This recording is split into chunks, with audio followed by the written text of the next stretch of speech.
Welcome to the TalentGrow Show, where you can get actionable, results-oriented insight and advice on how to take your leadership, communication, and people skills to the next level and become the kind of leader people want to follow. And now, your host and leadership development strategist, Halelly Azulay. Hey, welcome back to the TalentGrow Show. I'm Halelly Azulay, your leadership development strategist here at TalentGrow. And I'm happy to present you with a show that is unusual in 3 different ways from our typical show. The first is that it features 2 guests, not 1. The second is that those guests are related to each other. They are a father and son team who own a business together. And the third way in which this show is unusual is because it's about a topic that if you were to ask me several months ago, whether I'm interested in this topic, I like to think about it, would I like to teach you about it, I would have said a resounding no. I'm not interested. I don't like thinking about it. But guess what? With everything that's been going on in the news recently about sexual harassment in workplaces well beyond Hollywood and the whole hashtag #MeToo movement that's sprung out from it, this seems to be a rampant epidemic. There is a lot of sexual harassment still going on out there, even though in most workplaces we have sexual harassment prevention training. So apparently something's broken. And that's why I thought I need to bring you some insights about this. And I found these guests who have a lot of great insights to share with us about what isn't working about sexual harassment prevention training and what are some of the things that we can do, not only to do something better than that in terms of how to help others prevent sexual harassment, but also ways in which we can be on the lookout to make sure that our workplace has a culture of respect, of dignity, of civility, of trust that is not somehow conducive to sexual harassment. I met Dr. Larry and Lawrence Hiner a long time ago because all of us were chapter leaders in our professional association and met at one of the chapter leader conferences. In fact, I was one of the speakers. They came up to talk to me afterwards, and we've kept in touch all the years afterwards. So I know that they are good guys, and I look forward to sharing their insights with you. Dr. Larry Hiner is a lifelong educator with 40 plus years of professional experience, including a doctorate in organizational psychology. And he is the co-owner of Workforce Equanimity. And he believes that to be an effective workforce, all must be enabled through persistently mindful preparation to learn, think, and act with intention in an environment that honors human dignity. And Dr. Larry's son, Lawrence Hiner IV, has 15 years of experience in designing and facilitating workforce development programs, and his clients include Verizon Wireless, several major grocery retailers, and the state of California. And recently, Lawrence has spent time collaborating with employee law attorneys in California to solve the epidemic of sexual harassment in U.S. businesses. And that is the topic of today's conversation. Welcome to the show. Oh, absolutely honored to be here, and to be asked to do this. Just a great honor. Thanks. Yeah, thank you, Halelly. You're very welcome, and thank you for agreeing and coming on so very quickly. And I look forward to also sharing your knowledge and wisdom and experience with the audience. And I have to say that usually I am not a big fan of things that to do with compliance training. And I've done my share of sexual harassment training when I started my business, but it was one of the first things that I let go of when I was strong enough and big enough to start saying no to clients. But, recently anybody who is alive and not under a rock has been watching the news and seeing what's going on with this whole hashtag #MeToo epidemic. And we know that there's sexual harassment prevention training pretty much in every organization of a certain size. And yet it doesn't seem to be working very well. So why? Why isn't it working? Why is sexual harassment prevention training failing? Halelly, it is a lot like what you just said. The reasons why the training is not working is that people are not necessarily taking it seriously and may not understand how it connects to their work, and that the scenarios that they're seeing in training and the lack of support around the training implies that it's just a check the box, a kind of a thing. So what we wanted to do is to fix that. So, yeah, I admit in my many years of driving, I have had a couple of tickets, and then you go to driver school online, and you have to be on a page for a particular amount of time before you can hit the space bar and go on to the next page. And sexual harassment training often is very much like that. You're there just for the experience of doing it. You're trying to get it done. trying to get through it. And like Lawrence says, just check off the box. One of the things that we find is that leadership is not cognizant of all of the costs that harassment, bullying, sexual harassment certainly cause in the workplace. There's a lot of cost associated with that. That's not just litigation cost, but it's productivity and engagement costs. Can leaders really prevent discrimination, harassment, and all these problems in the workplace? I mean, is this something that is doable, and can going through some kind of a training program actually get us there?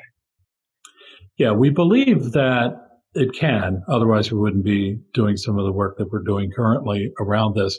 We're collaborating with some attorneys and dealing with that part, the compliance part and the legal part, giving us examples of litigation and those things. Lawrence and I are working more on the people side and what happens at the leader level, at the ground level, how changes need to be made in the culture in order to get ahead of the harassment.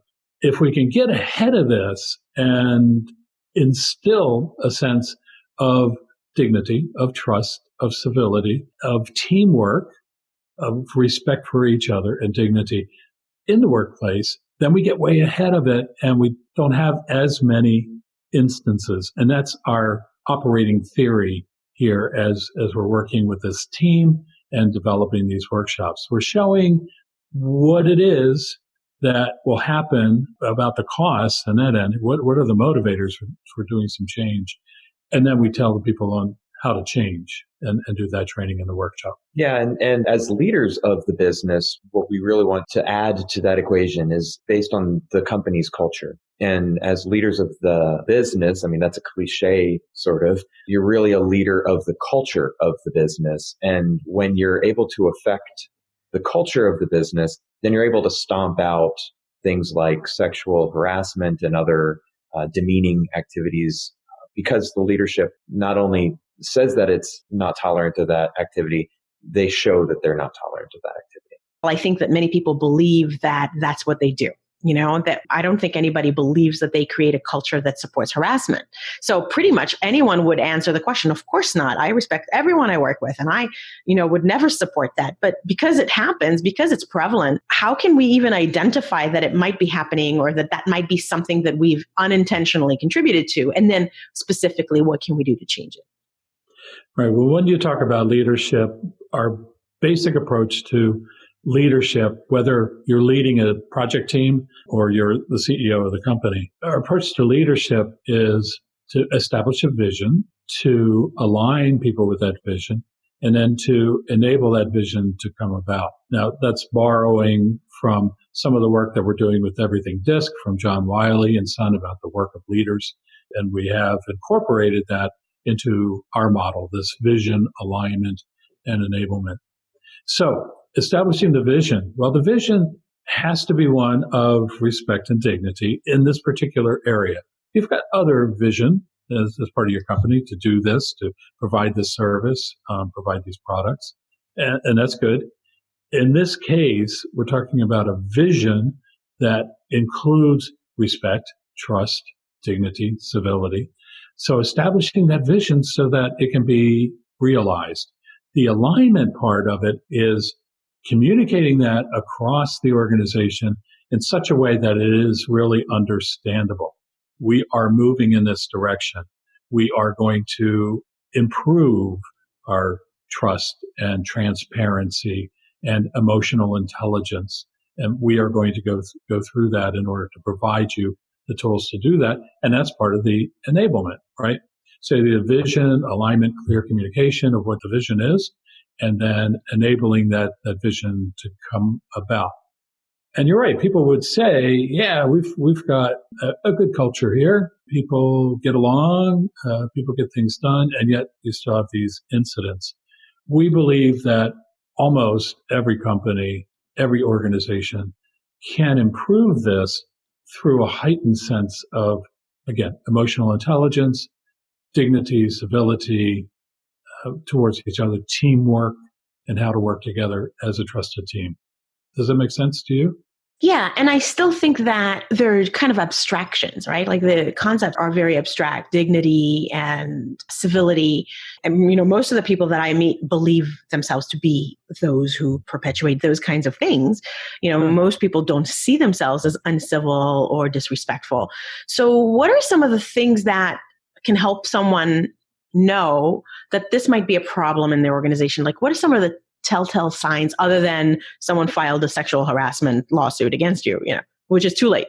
Yeah, some of those signs are going to emerge based on people's ability to read others. So a big challenge with taking sexual harassment as a good example is that there's a power struggle that's enabled that to happen in workplaces. So sometimes it was obvious, sometimes it was hidden, sometimes you have the rumor of the leader that is knowingly or unknowingly taking advantage of that power dynamic in the workplace. And a lot of times that crosses a line between adults, and sometimes it's like a consensual line that gets crossed or fogged. And I think that a lot of that comes from decades of the workforce becoming more diversified, and the tolerance for that kind of behavior is more and more demonized, and now has gotten to the point where there's sort of a critical mass. And I think that that's what we've seen in the past several months, coming out of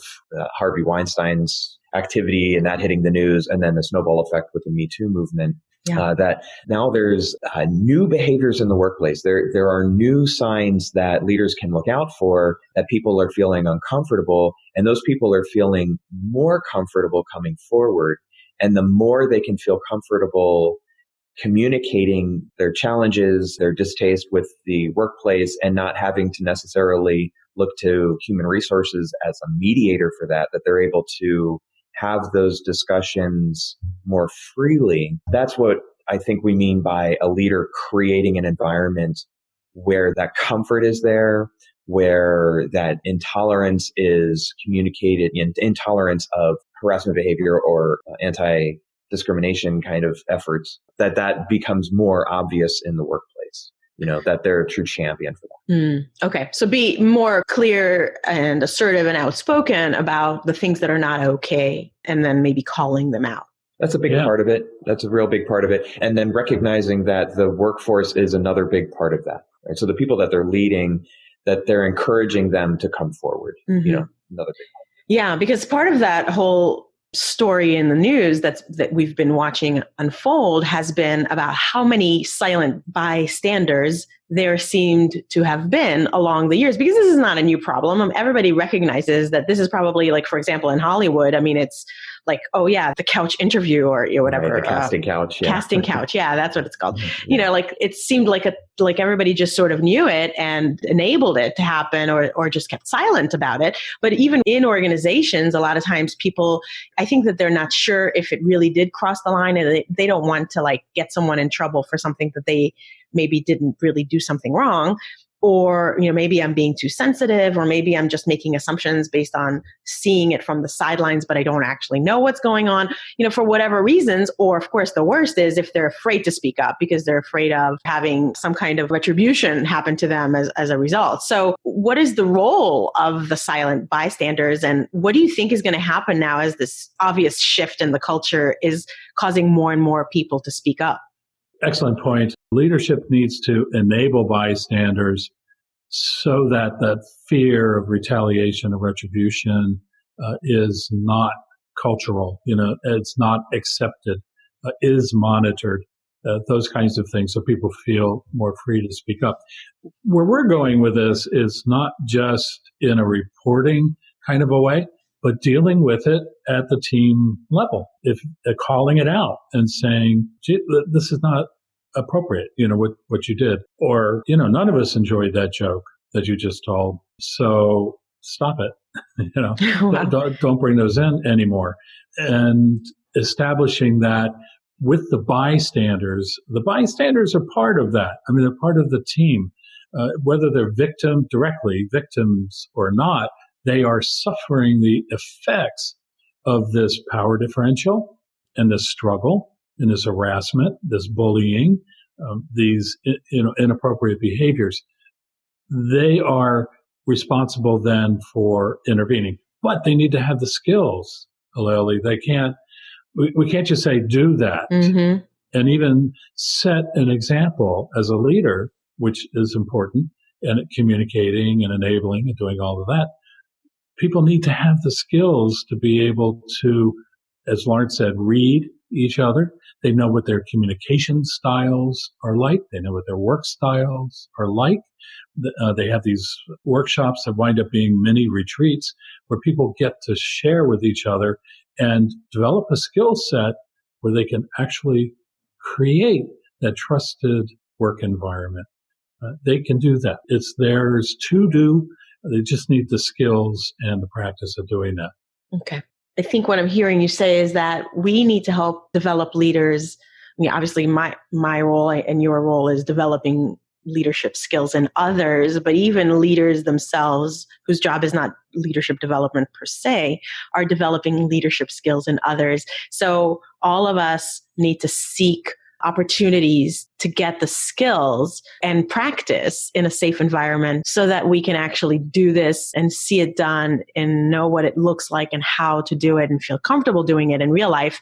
And obviously it's one of the things you're offering in your workshops, but do you think this is missing? Is that the part that doing those online check the box kind of trainings just not building that skill?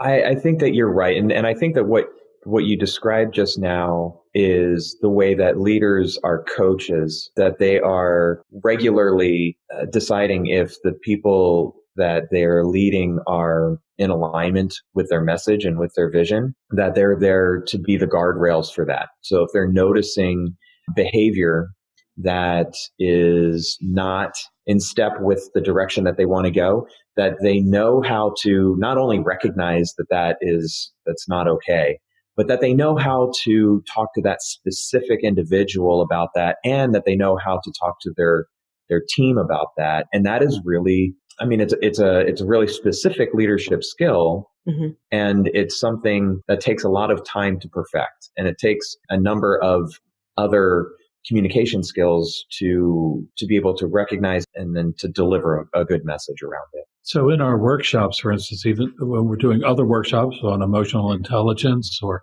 enabling mindful managers or work of leaders, when we do that, we always have people set goals that they want to accomplish themselves and then go out and do coaching, 15, 20-minute sessions over the phone. And we do coaching with each one of those folks and say, what was it that you set for a goal and how are you getting along on that, to set an example for how leaders really behave. Coaching is an essential part of that, and guiding, as Lawrence says, it's kind of guardrails, and it's also giving the directions. It's the lines in the road. It's the street signs. It's a checkpoint to see how you're doing in your own learning plan. Everybody's got to have a learning plan. Everybody needs to grow. And the role of the manager, leader, coach is to help people along that line. Yeah, totally. I mean, amen. I believe that so much. You know, we are always, all of us are on a journey of development, of self-development. And as leaders, one of our biggest jobs is developing others. And sometimes leaders don't see that as their job, but that's part of my mission. It sounds like yours too, just to help them. Hello, this is your job here, is to develop others. There's a great episode we had, I think it was 31, with Michael Bungay-Stanier, where he talks about how in using good questions, any leader can be a coach in 10 minutes or less. So that's a great one to listen to if you're thinking about this more deeply as you're listening and wanting to grow your own skills at being a better coach. And also, I would say, look for mentors and coaches, and you don't have to necessarily pay one. You can even just, you know, as Dr. Larry just said, in 15-minute conversation with someone, they can help be a sounding board to you. They can ask you some important questions. They can allow you maybe to do a dry run practice of a scary conversation that you'd like to have. And all of us have mentors and people around us that we could rely on, that we can draw on, and we can, of course, provide that to others too. Precisely. And I know, Michael, that whole effort that he's putting out there is just fantastic, the tools that he offers in the books. But asking those questions, that's key to help uncovering some of these areas. If you're a leader, you're a manager, and you're not asking questions of your employees or your direct reports, then you're not going to know. You're not going to know them, and you're not going to know how they're doing and how they're growing and what they're learning. Right? Yeah. At the risk of, we're getting to the point where we need to start wrapping up, and Halelly has a question that she wants to ask that's going to potentially put us right down a whole rabbit hole. So I'm putting that caution out there. Let's see if your challenge is to answer this quickly. But I will ask. So I'm thinking about what I know. I sometimes put on that devil's advocate hat that I can just hear based on some of the learners that I've interacted with in the past. I know that there's someone out there who's going, people now are so sensitive and they need to go to their safe space and everything is a trigger and everything's offensive. And so how can we have a culture of transparency and openness and communication and trust and yet be walking on eggshells because almost anything that I say or do that has, a benevolent intention can be misconstrued by anybody on my team as harassment. What should I do? Yeah, I think the answer to that is to know that when we start out with a group, usually we start from a point of emotional intelligence.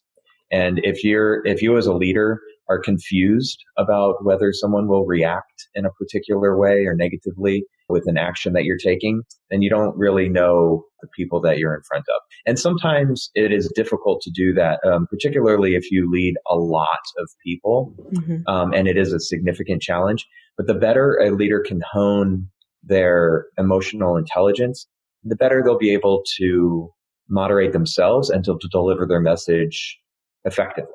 Gotcha. Okay, good. I like that. So I think what you're saying is know your audience and then tailor your message. Yeah, know them at an emotional level. And that doesn't necessarily mean that you get, you psychoanalyze them or something like that. That's not the point. But the point is to be able to read their cues and understand their sensitivities, and then know how you as a leader have to modify your own message so that your message can be heard and then not misinterpreted, like you say.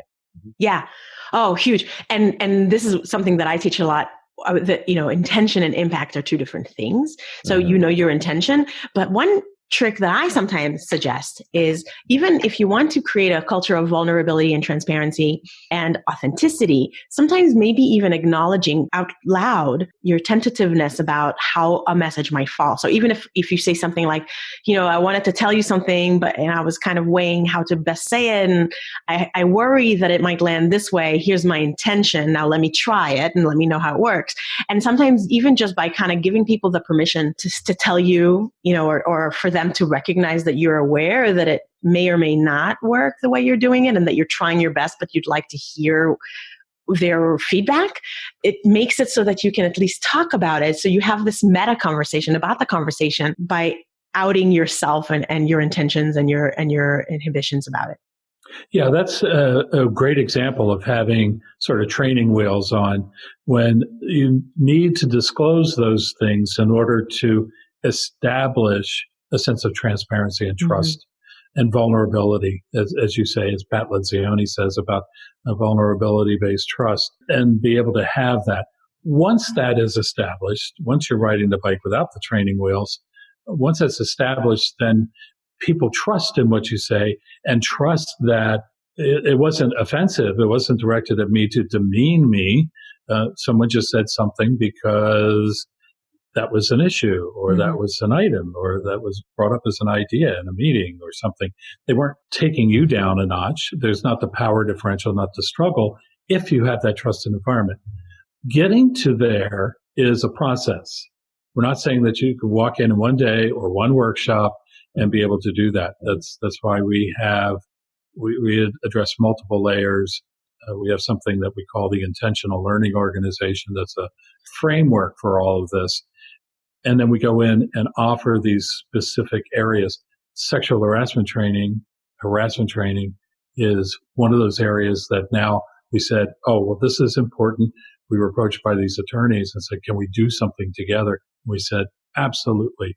I think a blend of our our skills will really lead to some good information. But it's not the be all end all of what we do.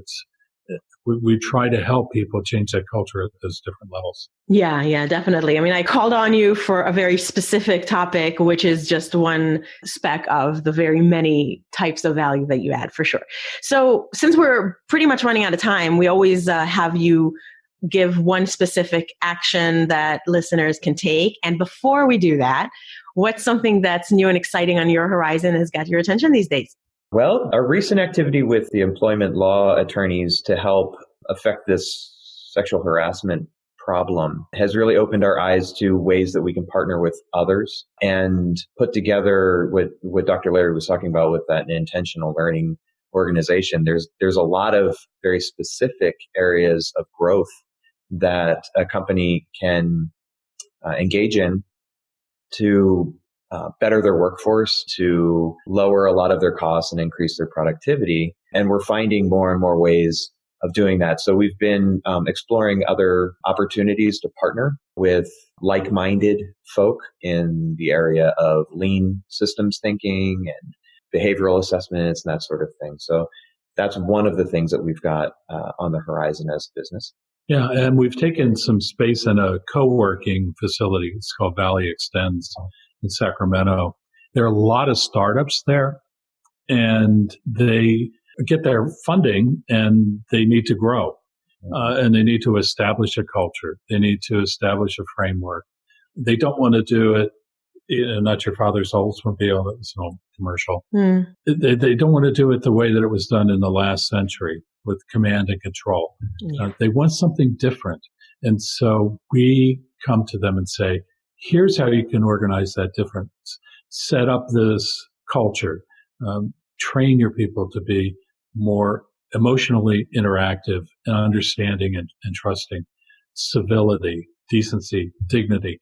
So when we do that, we enable these startups really to grow in a way that the companies that were in the last century that I worked for did not have those skills or command and control. What's one specific action listeners can take today, tomorrow, this week that can help them maybe create more emotional intelligence in the workplace or avoid harassment or build a culture of civility, whatever your lens is? What's one specific action they should take?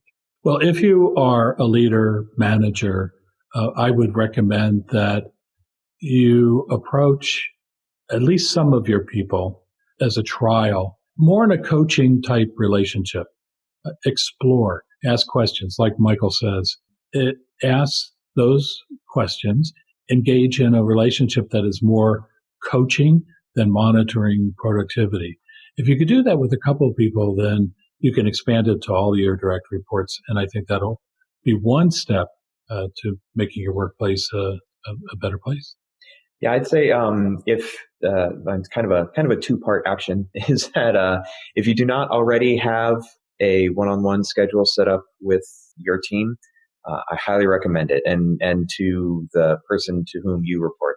So get that one-on-one scheduled, and the reason for that is so that you can find out what the growth pattern is for those people. Probably the best thing that you can do as a leader is to grow somebody else in the area that they want to go. So if you don't know what that is, it's tough to be a good leader.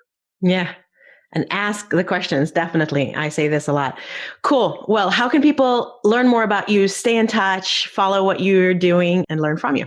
Well, we are creatures of social media, so you can find all of our stuff at our website, which is workforceeq.com. And we've got a pretty healthy presence on LinkedIn and Facebook these days.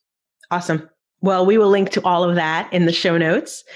And really appreciate you both spending time with us today and helping us think about this hornet's nest of sexual harassment and how to create a workforce, a culture of civility in the workforce. Thank you very much to both of you, Dr. Larry and Lawrence. Appreciate you.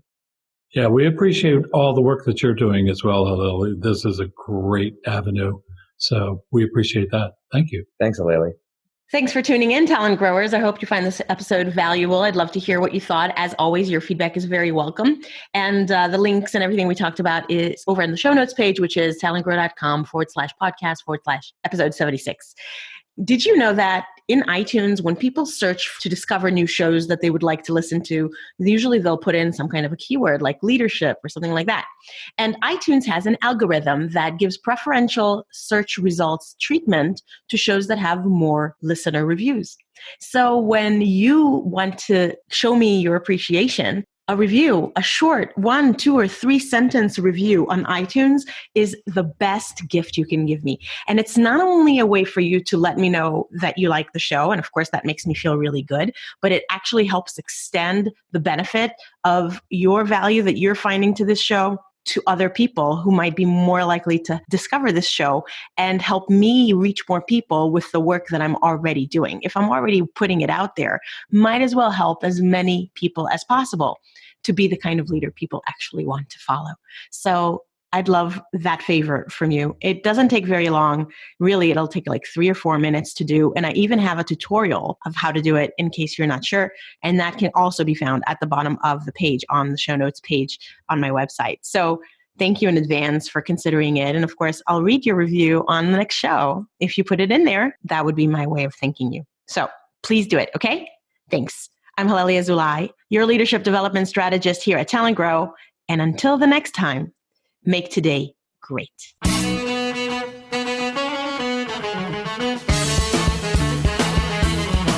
Thanks for listening to the TalentGrow Show, where we help you develop your talent to become the kind of leader that people want to follow. For more information, visit talentgrow.com.